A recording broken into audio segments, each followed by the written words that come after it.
Thank you, President, and thank you, Council. Again, your submissions were most helpful. We thank you.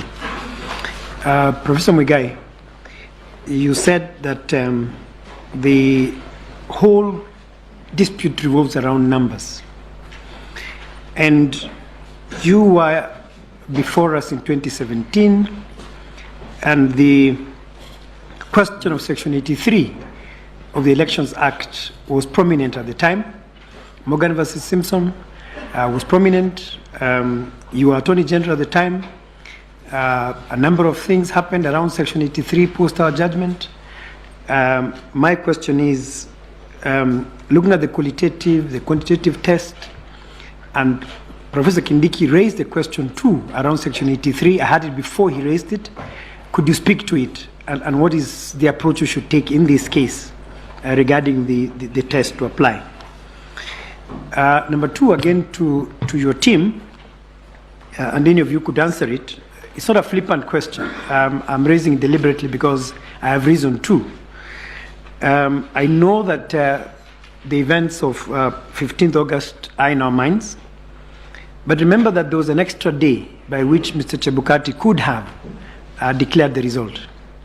Why did he not wait until that day? Violence or no violence? Perhaps you have another reason. Reach out to the commissioners, the four that are now named the four. Try and reach a consensus. Address the question of the 27 constituencies so that these suspicions that have now cropped up would not have been an issue. Is there any other reason why he did not take advantage of the extra day to do what he had to do?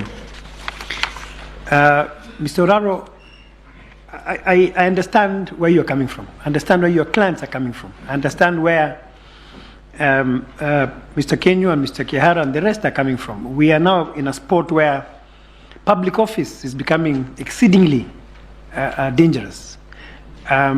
Falsehoods are being peddled, not just to those on this side, but more even on this side and those outside.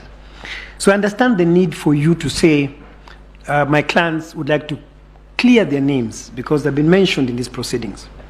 But let us come back to the proceedings, the pain of social media, the pain of affidavits aside. What do you want this court to do with the information you've given us? So we have had your side of the story. We've had Mr. Chebukati's side. We've had Cherera's side and our colleagues. What do you tell the court to do in the context of this judgment, in the context of the issues for determination? What do we do with the matters you placed before us? And while you're at it, you also mentioned Section 83. Perhaps you could also say something about Regulation 87.3. Perhaps since you appear for the Attorney General, and for the first time you're not appearing as amicus but as a respondent, could you say something about Regulation 87.3 and the question I posed to Mr. Noroji? It would be helpful for us if we could hear you on that question. I believe those are my, Mr. Mahat, I may have missed this, but I still want to clear my, this is a question I posed to Mr. Murgor as well. So the format initially is JPEG. At what point exactly does it convert to PDF? Forget the CSV story. I guess Mr. Mulgo dropped that. But I just want to understand for myself. At what point you've taken the image, you've asked all the questions, very good questions you've asked, the system has asked you the question. At what point does it convert to PDF? I thank you all very much. Thank you, Judge President.